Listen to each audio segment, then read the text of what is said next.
ভিডিঅ'টো হৈছে নতুন বছৰৰ প্ৰথমটো ৰবিবাৰৰ আৰু ভিডিঅ' আৰম্ভ কৰিছোঁ একেবাৰে ৰাতিপুৱাৰ পৰা মানে মই ঘৰ মোচাৰ পৰা আৰম্ভ কৰিছোঁ।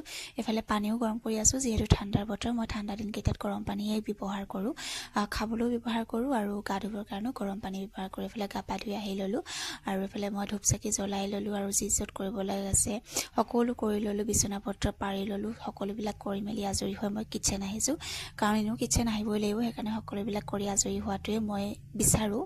আৰু এফালে পানী অকণমান গৰমাই লৈছোঁ, যিহেতু খাবৰ কাৰণে পানীকণ মেইন হয় মোৰ কাৰণে ঠাণ্ডা দিনকেইটাত। গৰম পানী অকণমান খালে যিহেতু ভাল লাগে। আৰু এফালে আজি বনাম ভাবিছিলোঁ ৰুটি, যিহেতু সদায় লুচি খাই থাকোঁ, সেইটো কাৰণে ভাবিলোঁ ৰুটিকে বনাওঁ। সদায় ইমান ঘিউ দিয়া লুচিবোৰ খোৱাটো ভালো নহয় বাৰু স্বাস্থ্যৰ কাৰণে, কিন্তু হ'লেও ৰিফাইন দি বনাবই লাগিব, যিহেতু মানুহজনে শুকান ৰুটি নাখায়। আৰু মই আকৌ ৰুটি বনোৱাত বৰ পাকৈত নহয়, মানে কি হয় ৰুটি বনালে মোৰ কাৰণে টান হয়, বৰ কোমলকৈ ধুনীয়াকৈ মানে ৰুটি বেলিব নোৱাৰোঁ, মানে নাজানো। আৰু এইফালে মই আলু ভাজি বনাম ভাবিছোঁ, আলু ভাজিৰ কাৰণে আলুখিনি কুটি ল'লোঁ আৰু যিহেতু নতুন আলু আছে এই আলুখিনি মই অকণমান কুটি মেলি পানীত ভিজাই থৈ দিছিলোঁ অলপ সময়, যিহেতু বগা বগা পানী ওলায়। আৰু তাৰোপৰি মই বহুত কিবা ধুই পখালি লৈছোঁ, নহ'লে কিবা ভালেই নালাগে, নতুন আলু যে, আৰু ধুই পখালি চাফ চিকুণ হ'লে মানে খাব পাৰি। আৰু যিহেতু মোৰ লৰালৰি হৈছে, সেইটো কাৰণে কি কৰিলোঁ গম পায়নে, আলুখিনি মই কুকাৰতে দি দিলোঁ, পানী এড কৰা নাই, অকণমান তেল দি তাতে নিমখ আৰু হালধি দি অলপ সময় লৰাই লৈছোঁ আৰু এটা চিটি মাৰিব দিলোঁ। আৰু এটা চিটি হ'লে হৈয়ে যায়, আলু ভাজি সিজিয়ে যায়। আৰু যদি বেছি লৰালৰি হয় মই এনেকৈ বনাওঁ, খাবলৈ ভালে লাগে, বেয়া নালাগে, যিহেতু মই পানী এড নকৰোঁ, তেল দিওঁ। আৰু লৰালৰি হৈছে যিহেতু এফালে যোৱা কথাও আছে, যিহেতু বছৰৰ প্ৰথমটো দেওবাৰ আছিলে, ভাবিছোঁ গোটেই তিনিটা অকণমান পিকনিকতো যাওঁ, সেইটো কাৰণে লৰালৰি কৰিছোঁ।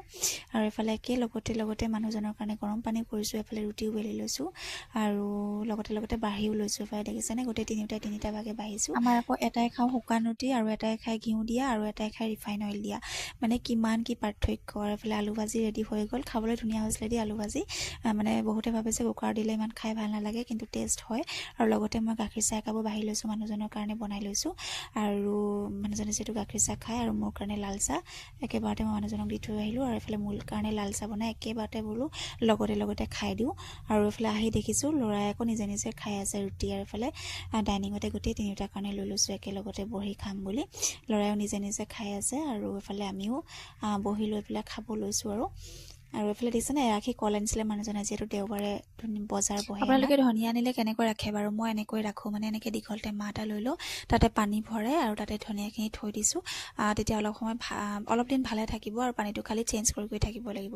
এফালে আনিছিলে হাঁহৰ মাংস, ভালকৈ ধুই পখালি ল'লোঁ, আৰু যাৱতীয় যি য'ত লাগে সকলো যোগাৰ পাতি কৰি লৈছোঁ। আৰু এইফালে এইটো দেখিছে যে সেইটো আকৌ কোমোৰাহে, মই কিবা তিয়ঁহ বুলি ভাবিছিলোঁ। মই যিহেতু কোমোৰা নাকাটোঁ, মানুহজনক কাটিবলৈ দিওঁ, আৰু মানুহজনে অকণমান কাটি দিলে বাৰু, আৰু এনেকৈহে কাটি দিলে দেই। কোমোৰা বা লাওবিলাক হয়তো দীঘলকৈ কাটে নেকি, ময়ো ইমান ভালকৈ নাজানো, বা আমি এইবিলাক নিয়ম মানি নাথাকোঁ কাৰণে মানুহজনে তেনেকৈ অকণমান কাটি দিলে, আৰু ময়ো তেনেকৈ মানে বনালোঁ। আৰু মাজৰ অংশবিলাক কাটি দিছোঁ, সৰুকৈ কাটি লৈছোঁ, যিহেতু হাঁহে কোমোৰাই মিলে, সেইটো কাৰণে হাঁহৰ লগত কোমোৰা মাংস মানে কোমোৰা দি তেনেকৈ হাঁহৰ মাংস বনাম বুলি ভাবিছিলোঁ।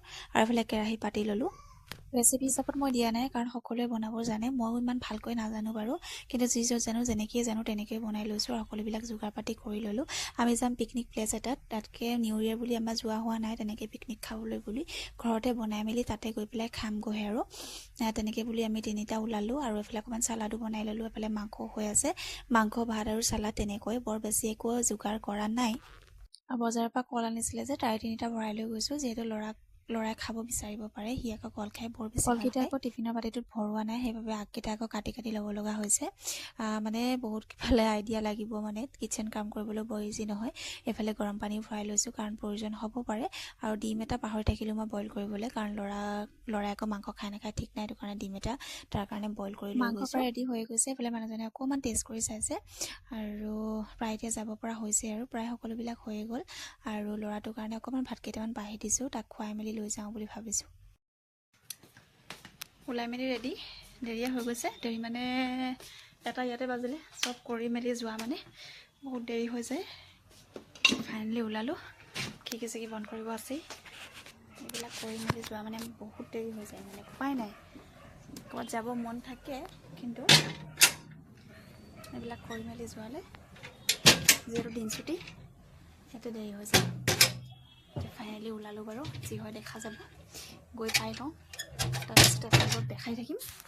চাই থাকিব ভিডিঅ'টো শেষলৈকে এফালে গৈ আছো আমি মাগুৰী বিল গুইজান হৈ পেলাই গৈছো যেহেতু আমাৰ উজনি অসম চাহ বাগানেৰে বিখ্যাত সকলোফালে চাহ বাগানেই পাওঁ আৰু এফালে আমি হাইৱেত উঠিলো হাইৱেৰ পৰা আমি গুইজানৰ ৰাস্তাত যাম আৰু গুইজানত বহুত বেছি মানুহ আছিলে বছৰৰ প্ৰথমটো ৰবিবাৰে পিকনিক প্লেচবিলাকত কতোৱে খালী জেগা নাই চকুৰে মনিব নোৱাৰি মানে ইমানেই মানুহ আছিলে গুইজান ঘাট আমি আগতে গৈছো কাৰণে এবাৰ যোৱা নাই কিমাননো যাম একেখিনি জেগালৈকে সেইটো কাৰণে যাব মন নগ'ল আৰু ইফালে গোটেই সাইডে সাইডে চাহ বাগানেই আছে গুইজান ৰাস্তাত আৰু এই ভিউটো বহুত বেছি ধুনীয়া সেইটো কাৰণে আপোনালোকক অকণমান দেখালৈ ভিডিঅ' কৰি ৰাখিলোঁ চাহ বাগান যদিও বহুত বেছি ধুনীয়া লাগিছে আৰু ইফালে পুৰা অৰণ্য চাৰিওফালে হাবি বননি আছে খুব বেছি ধুনীয়া হয় মাগুৰী বিলৰ সৌন্দৰ্য আৰু ইফালে আমি দলংখন পাই গ'লোহি দলংখন বহুত বেছি ধুনীয়া লাগিছে দলংখনৰ তলেদি যিহেতু মাগুৰী বিলখন আছে তলতে আৰু এই দলংখনৰ ওপৰেদি চিধা গৈ থাকিলে আমি বাগজান পামগৈ আৰু আমি দলং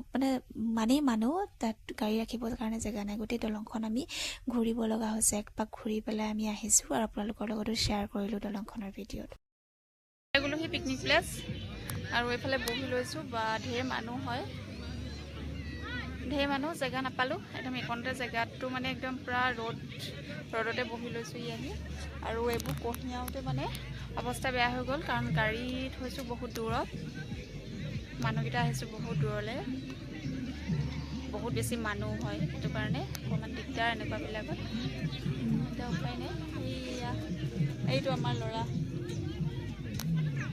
দেউতাক গৈছে পানীটো আনিবলৈ পানী অনা নহ'ল পানী আনিব গৈছে দেউতাকে আৰু এইবিলাক খোৱা বস্তু ইয়াতে লৈ আহিছোঁ যিহেতু বনাই আনিছোঁ খালেই হ'ল